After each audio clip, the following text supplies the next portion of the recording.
Welcome to our guide on troubleshooting your smart TV remote control. Smart remotes can sometimes be tricky, but we'll walk you through common issues and solutions. First, let's check the power sources. Open your remote and ensure the batteries are functional. New batteries can solve most issues. Next, inspect for any physical blockages. Make sure there's a clear line of sight between your remote and the TV. If you're still having trouble, try resetting your remote. Here's how you can perform a soft reset to restore functionality. Sometimes, reprogramming the remote is necessary. Let's go through the steps to sync it back to your smart TV. Next, consider checking for signal interference. Ensure no other devices are disrupting the signal between the remote and the TV. An important step is to update your TV software.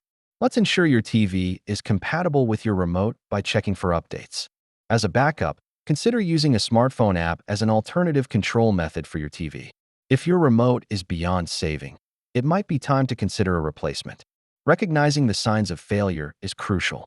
In conclusion, troubleshooting your smart TV remote can be simple. Follow these tips for an optimal experience, and don't hesitate to consult the resources provided.